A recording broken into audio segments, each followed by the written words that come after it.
There is a house in Kensington, London, sitting behind tall brick walls with a green door so buried under handwritten messages, poems, and tearful confessions from strangers that the door itself eventually sold at auction for over £400,000, which was nearly the same price the man who lived there had paid for the entire property back in 1980.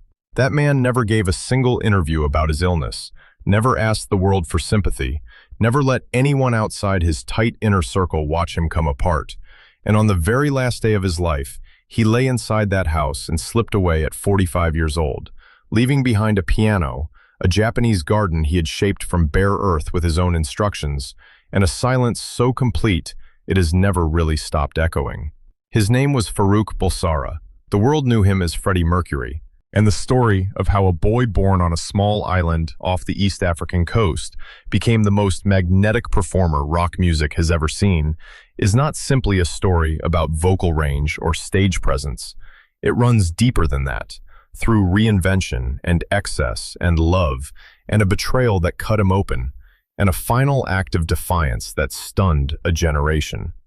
Most people believe they already know this story. They don't know the half of it. Zanzibar in 1946 was still a British protectorate, and on September 5th of that year, Farooq Bulsara arrived into it, already carrying something unusual. Born to Bomi and Jair, a Parsi couple from the Zoroastrian community rooted in Gujarat's ancient city of Bulsar, Farooq came into the world with 4 extra incisors that crowded his upper jaw and gave his mouth an architecture no doctor had designed.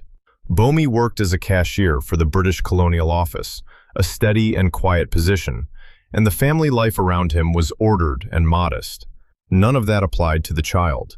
Those extra teeth were not corrected, and Freddie never wanted them corrected, because he came to believe, and later said openly, that the altered structure of his palate created a resonance in his voice that nothing else could explain. Nature had apparently already decided what the boy was built for before he had any say in the matter. Much of his early childhood unfolded not in Zanzibar, but in India, where he was sent at 7 to live with relatives, and a year after that enrolled at St. Peter's School near Bombay, a British-style boarding institution that might have isolated another child, but handed Farooq a stage he hadn't known he was waiting for. Stamp collecting came from his father and became a genuine passion, one that eventually landed his personal collection inside London's Postal Museum. Music came from somewhere harder to name. By 12, he had pulled together a school band called the Hectics and was playing covers of Elvis Presley, Cliff Richard, and Little Richard with a boldness that made older students uncomfortable. Classmates from those years described something close to an unnerving gift. He could hear a song once on the radio, sit down at the piano, and reproduce it note for note without hesitation. St. Peter's was also where Farooq began calling himself Freddie, and the name attached itself like it had always been there, while the identity growing around it started demanding more room than the original ever had. By 1963, he was back in Zanzibar with his family, but the revolution came in January 1964, and it came violently, an uprising against the Sultan's Arab-led government that left thousands dead and sent the Bulsara family fleeing with what they could carry. England received them in the grey flatness of Feltham in Middlesex, a world removed from Zanzibar's coast in every imaginable way. Several addresses came and went before Gladstone Avenue became home, and Freddie, now a teenager in a country that had no particular interest in him yet, began the process of building himself again from the foundations up. Ealing Art College followed Isleworth Polytechnic, and in 1969 he walked out with a diploma in graphic design that turned out to be more useful than most people realized, because when Queen needed an emblem years later, Freddie drew it himself. The Queen crest was a fantastical coat of arms, fusing the astrological signs of all 4 band members, 2 lions for Deacon and Taylor, a crab for Brian May, and 2 fairies for his own Virgo sign, all of it gathered under a crown with a phoenix blazing overhead. It looked like something from a royal charter, because he intended it to feel exactly that way. Before any of that existed, survival meant a baggage handler's shift at Heathrow Airport and a market stall at Kensington Market, where he and Roger Taylor sold vintage Edwardian clothing and secondhand scarves to whoever was buying. Taylor remembered him simply as his crazy mate, the one who always knew where the night was going. Other people from those years described someone quite different, a young man who was guarded and watchful, who absorbed music more readily than he made conversation, who kept a significant portion of himself walled off from easy inspection. Both versions were accurate, and the contradiction was already the defining feature of the person being assembled. A Liverpool-based band called Ibex gave him his first real frontman experience in 1969, playing Hendrix-influenced blues while he lived above a pub on Penny Lane and soaked up the city's musical atmosphere through proximity and instinct. When Ibex became Wreckage and then dissolved, he moved to Sour Milk Sea, and when that broke apart in early 1970, he had nothing to show in the conventional sense. What he had, though, was a specific kind of preparation that only comes from repeated failure in front of real audiences. And the spring of 1970 is when that preparation finally met its moment. Joining Roger Taylor and guitarist Brian May as frontman for their group Smile, and then completing the lineup with bassist John Deacon the following year, the four of them had the framework of what would become the most theatrical rock band the world had ever seen. The name Queen came from Freddie's insistence and nobody else's.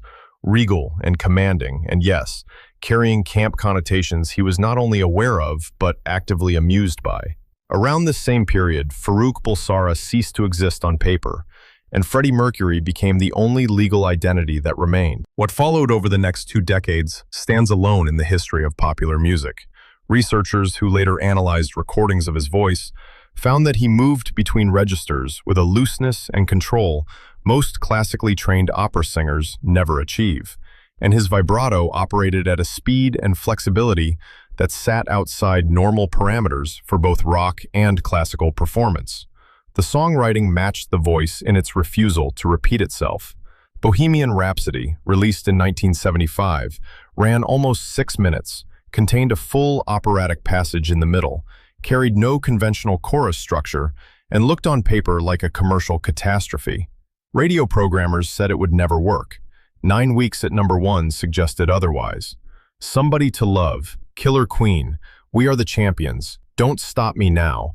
Each one arrived from a completely different creative direction, because repetition made Freddie restless in a way he described openly and often. The composition process itself happened almost entirely by instinct at the piano, despite the fact that he barely read music in any formal sense, and composed by following whatever arrived rather than building from theory. Live performance was its own separate world, and inside that world, Freddie Mercury operated by rules nobody else had written. David Bowie, who understood theatrical performance better than almost anyone alive, observed that Freddie didn't push rock's theatrical tradition further. He took it somewhere beyond the edge entirely. Brian May put it differently, saying Freddie could reach the last person sitting in the farthest stand of any arena on Earth and make that single person feel directly addressed, which is a gift that cannot be learned or manufactured, and appears in music perhaps once in a generation, if that. The peak came on July 13, 1985, at Wembley Stadium during Live Aid, where Queen had a 20-minute slot in a day full of legends, and simply overtook the entire event. Dressed in jeans and a white vest, with no instruments between him and 72,000 people, Freddie conducted that crowd the way a conductor moves an orchestra, and the sustained a cappella note he held midway through became known as the note heard around the world in the years that followed. Other artists that day reportedly declined to follow Queen on stage because they understood what following that performance would mean for anyone attempting it. Nebworth Park in August 1986 brought his final concert. Nearly 200,000 people gathered in a field, while Freddie closed the show wrapped in a royal robe and holding a golden crown above his head. An image of such deliberate theatricality that it worked precisely because it refused to wink at the audience. A week before Nebworth, he had quietly told Brian May that he probably would not be doing much of this anymore. No reason given, none asked for. Offstage, the contradictions that defined his public persona ran just as deep in private. The 1978 jazz album party at the New Orleans Fairmont Hotel entered rock mythology almost immediately, featuring naked waiters, wrestlers in bathtubs, dwarves with silver trays, and a performer biting the heads off live chickens, which represented a level of calculated excess that had never quite been attempted at that scale before. And yet, this was the same man who rang home from the middle of a world tour and asked whoever answered to hold the telephone receiver up to one of his cats so he could speak to it through the line. Those cats were not pets in any casual sense. Delilah, his favorite, had a song written in her name. Japanese art and antiques filled his home in collections assembled with the same intensity he brought to music, revealing a private sensibility that his audiences rarely got close enough to see. Mary Austin came into his life in 1969, when she was 19, and working at the fashion boutique Biba while he was 24. Not yet famous, not yet financially stable, selling clothes from a market stall. She was grounded and steady in ways he needed, and for years she covered the bills while he chased something she could sense, but not yet fully name. The proposal came after fame arrived. The engagement came apart when Freddie told her the truth about his attraction to men, and Mary recalled telling him plainly that he was not bisexual. Gay was the word she used. The romance ended right there, but the relationship refused to follow it. Mary stayed close for the rest of his life, working inside his management structure, traveling on tour, remaining one of the only people he trusted without reservation.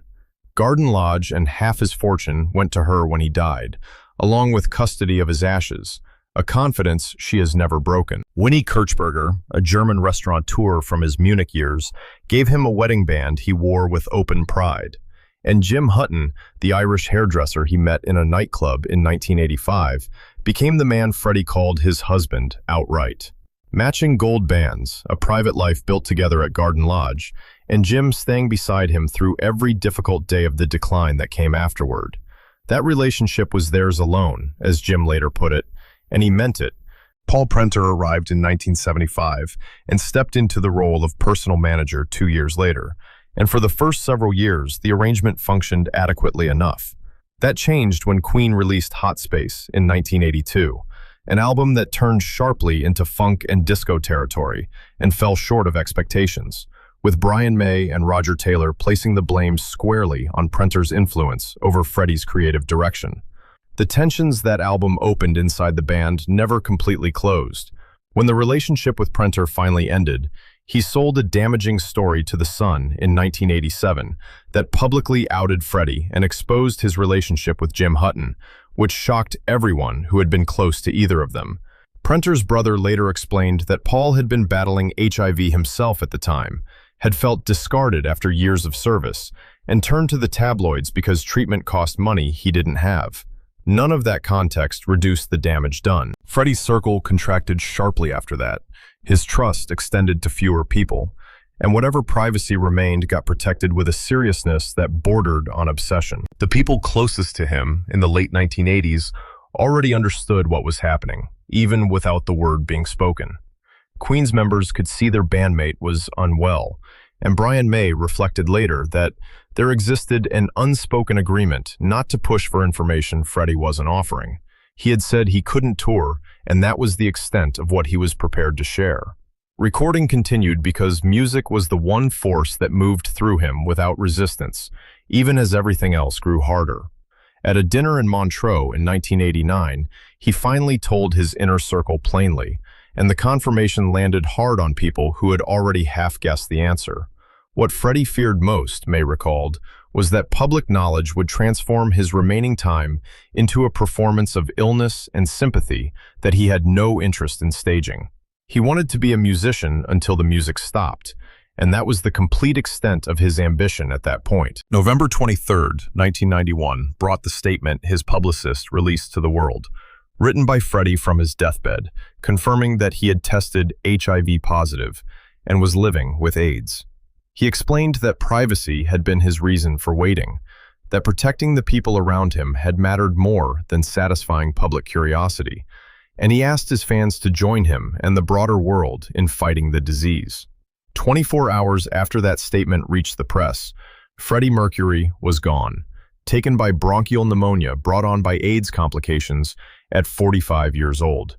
Jim Hutton, who had stayed beside him until the last breath, passed away in 2010, after a long fight with lung cancer at the age of 60. Garden Lodge stood as Mary Austin had preserved it for years, the saffron yellow walls unchanged, the grand piano where Bohemian Rhapsody first took shape, still occupying its corner, the Japanese garden Freddie had personally designed, still growing outside the windows with its magnolia trees and water features, giving the space a stillness that felt unlikely in the middle of Kensington. When Mary chose to sell, she first put over 1,500 of his possessions through Sotheby's and directed all proceeds to AIDS charities. The velvet robe and replica crown from Queen's 1986 Magic Tour went. Handwritten lyrics went. Stage costumes that had been worn in front of hundreds of thousands of people went. And the green door, layered under years of fan messages and love notes and confessions from people who had never met him and mourned him anyway, sold for £412,000, which was nearly what Freddie had paid for the entire house back in 1980. By 2024, the property's value had climbed past $30 million. What Freddie Mercury left behind runs wider than a catalog of recordings, though those recordings alone would have secured his place in music history without anything else attached to his name. Farooq Bulsara, born in Zanzibar, educated near Bombay, arrived as a refugee in grey Middlesex, selling scarves at a Kensington market stall, failing through a handful of bands that dissolved around him, built one of the most self-invented identities in the history of entertainment, and then filled it with a talent so specific and unrepeatable that 50 years of imitation have not produced anything close to the original. 200,000 people at Nebworth, 72,000 at Wembley, and every single one of them felt personally addressed. That particular gift has not surfaced again, not once. The house in Kensington still stands, and people still leave notes on the door, because some things simply refuse to accept an ending.